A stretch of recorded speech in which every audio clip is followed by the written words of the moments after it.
what is best in life. To crush your enemies, see them driven before you, and to play the Sega Master System on the weekends.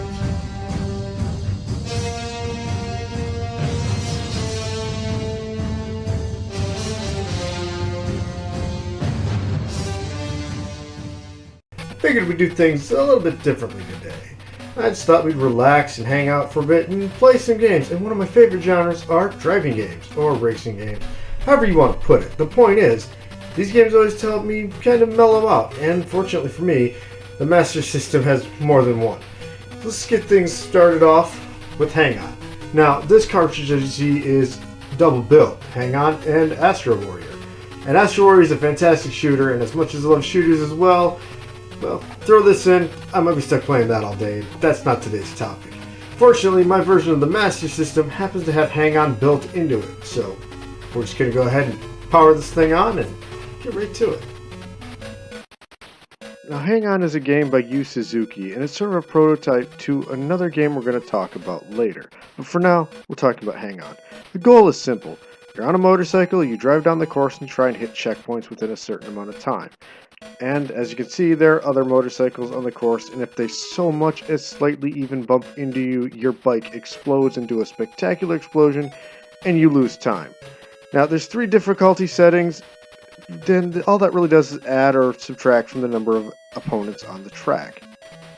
There's supposedly 8 courses, and you can find long plays on YouTube that showcase these. I, however, am absolutely terrible, let's just say abysmal at this game, and I've never seen past the first track. Don't get me wrong though, it's actually a lot of fun. Its only downside, there's no soundtrack. I play a racing game, I like to have a kickin' soundtrack to keep me going. As you can see, Hang On's a perfectly fine game, but bike games aren't really my thing. I'm more of a car guy. So I've got another little title here for us. World Grand Prix. Let's check this one out. Right from the start, this game delivers by allowing you to select from 11 different tracks. Or was it 12? I forget at the moment, but it's not important. You select your track and you get going. In this game, it looks a lot like Hang On, but with an even more spectacular explosion. And it slows you down even more, but it's not hurting the game any. Not to mention the different tracks you can pick from. I love the Paris skyline at night. This is the absolute best. And if you notice, it looks like I'm doing really bad at this game. I'm actually not terrible at it, unlike Hang On. The problem is the enemy AI seems to like to go kamikaze and swerve into you. In fact, multiple times while playing the game, before I was actually recording, I'd have a spot where you'd have 2 opponent cars, one in each lane, just kind of going at this leisurely Sunday drive pace, and I couldn't go around them until I slammed into one, blew it up, and then lost time. It was a tad bit annoying. But funny, and it happened so many times, and I was hoping to capture it when I actually sat down to record my gameplay, and after an hour, it didn't happen once. You see, this game, the AI likes to screw with you in every way it possibly can.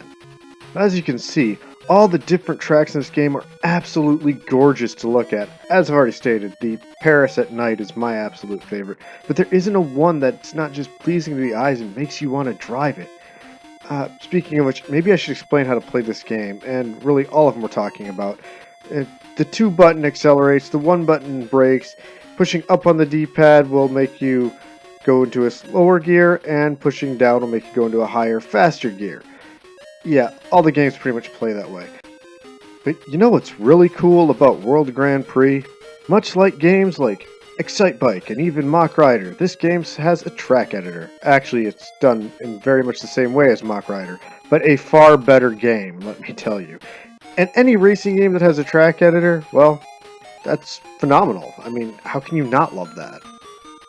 The only downside is there doesn't seem to be a way to change the backgrounds. If there is, I didn't find it, and it's not really important. I actually didn't spend a whole lot of time using this feature, but it's there, and that's something that any true racing fan will definitely appreciate. There's something about being able to create your own course and then drive it that's just undeniably appealing. Well, I think we got time for me to show you one more level, so here's London. It's not quite Paris, but I like it just the same. It just felt appropriate. What with me watching so many English gaming channels like Kim Justice and Guru Larry and some guy who kind of looks like me, I think his name's Burham or something. I don't know. But in any event, this little bit of the video goes out to them. And if they're watching it, they'll probably never ever let me drive in England should they ever see this, because I'm doing worse here than anywhere else.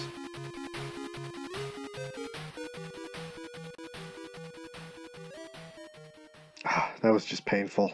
So World Grand Prix is not really a well-known game, but as you can see, it's a lot of fun, and it's one that I personally enjoy. Of course, Hang On is one of the more well-known games, but there's one I'm sure you're just waiting for me to talk about. It's easily the best known of the racing games by Sega, especially of the 8-bit era, Outrun. It never fails. You grab the game, you pop it into your system, you hit power, you go to grab your controller and then make your way back to the couch. That amazing Sega logo and music comes on, and then it happens. Ooh.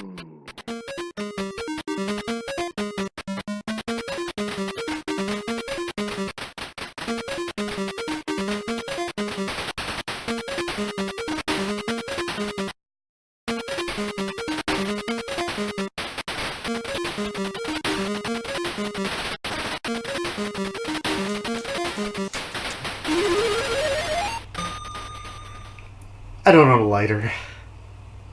So this is the other game by Yu Suzuki I mentioned earlier, and boy does it deliver. I mean, right from the start, you get to pick your soundtrack, and it shows you tuning the dial on your car, which looks like a Ferrari, but the game isn't licensed, but for all intents and purposes, it's a Ferrari. So you start up, you're on this beach, you got that rockin' tunes, and you go, and it plays much like Hang On, but it's a little bit more faster paced.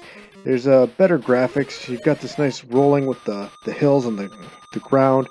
Best of all, when you crash, you don't explode. And you'll lose some time, but it's a lot quicker and it doesn't break up the gameplay as much. As I said before, the game plays just like Hang On, where you're driving against the clock, hitting checkpoints to try and reset the clock before the time runs out. The difference is, in this game, you come to a fork in the road and you pick left or right, and then the course will completely change. Once you get to the end of the fork in the road, that's when your clock resets though, so it's something to keep an eye on. More than once I was approaching that fork and I thought, oh, I'm going to make it, but I had to drive through into the next area to hit the checkpoint, and my clock ran out right before it would have reset. I find this area with the bridges to be a little bit easier than the other path, but I'm a bit prone to seizures, so going through that really kind of bugs out with my head. I find if I stare right at the back of the car, I can get through it just fine, but it's still kind of wonky, and if you're like me, I'd recommend when you get to the first fork, you take the right path and not the left. And as for that soundtrack that I keep mentioning, there's really not much else I could say. It's just phenomenal. Yeah, there's only like 4 tracks, but it doesn't need any more because they're all solid. At the beginning of the game, it doesn't matter which one you pick. And full disclosure, I've just been playing the Outrun soundtrack in the background of this whole video. I mean, the other 2 games we looked at don't have soundtracks, and this one's just that good and works well for both of those as well. As you can see, Outrun is just a fantastic game that really gets your blood boiling. And they made lots of sequels. And one, well, more of a spin-off with Outrun Europa. This one's a little bit different. Outrun Europa is very different, not just visually, but also in the fact that it wasn't even made by Sega, and it's not even a racing game, it's an action game. As you can see here, I'm able to attack an opponent, and that's part of it too. There are opponents in this game, though the manual refers to them as enemy agents. Agents of who? As far as I can tell, you're just a guy, not part of some secret organization. As far as I can tell, you're actually still the same regular guy from the first game. It's like these thieves steal your Ferrari and now you're out to get it back. But instead of going to the police, you steal a motorcycle, and then a jet ski, and then another sports car. In fact, the police are after you in this game, and they don't seem to be after the thieves at all, and with even good reason. I mean, you're the one committing multiple accounts of grand theft. They just stole one car. And these people who stole the Ferrari, these enemy agents, their organization must be pretty well funded. I mean, look, they've got a helicopter coming after you, and they're able to dispatch all these other people to try and stop you from getting the car back. If they've got this kind of money, why didn't they just buy their own Ferrari? Well, furthermore, if they're supposed to be this super secret agency, why would they want a Ferrari? That draws a little too much attention to itself. But this is all just kind of me nitpicking. Overall, it's pretty much the same game as Outrun, but with that action twist to it, and it's pretty cool. I like it a lot. The soundtrack's not quite as good, but it's also not an official Sega game. I mean, let's face it. Nobody made music on a Sega system like Sega did themselves.